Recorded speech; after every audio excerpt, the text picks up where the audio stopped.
Sa kasaysayan ng kaharian, kilala ang mga prinsesa sa kanilang kaligtan, kabutihan at kahinhinan. Ngunit isang tanong ang bumabagabag sa ilan. Hindi ito ordinaryong tanong. Hindi ito isang biro na pwede na lang palagpasin. Ito ay isang issue na matagal nang bumabagabag sa mga isipan. Isang tanong na tila walang kasagutan, ngunit kailangang harapin. Ngayon na, umuutot ba ang prinsesa?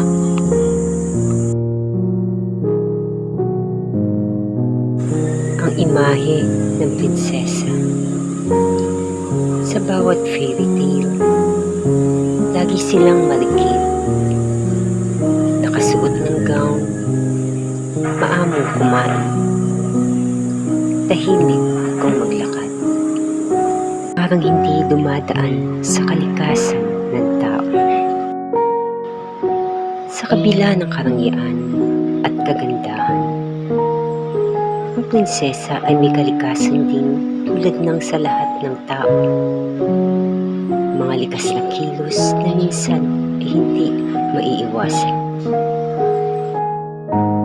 Ang prinsesa at ang pasabog.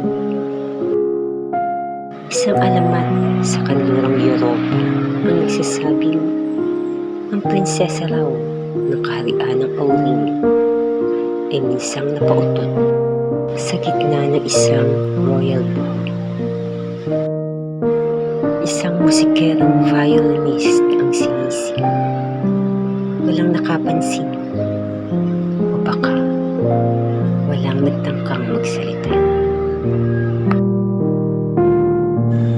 Modernong prinsesa.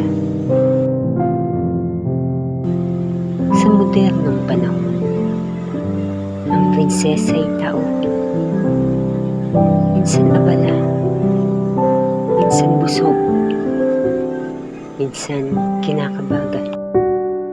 Kaya't kung may tanong ka pa, kung umuutot ba sila, tanungin mo rin kung umuutot ba si nanay, si ate, si tita. Dahil kahit may tsara, may tiyan pa rin. Ang prinsesa ay simbolo ng kagandahan. Ngunit hindi ito nangangahulugang sila'y immortal. Kaya't oo, kaibigan. Sa tamang lugar at oras, umuutot din ang prinsesa. At kung maselan ka, huwag mo na lang siyang pakinggan. Pero huwag mong sabihin, hindi mo naamoy. Bago tayo magtapos, ay nais ko sa inyong ibahagi ang isang makabagbag damdaming tula na aking pinamagatang You Taught Me How to Love. Sa katahimikan ng gabi, may isang lihim na pumipintig. Hindi sigaw, hindi bulong, ngunit hangin na pumapaimbulong.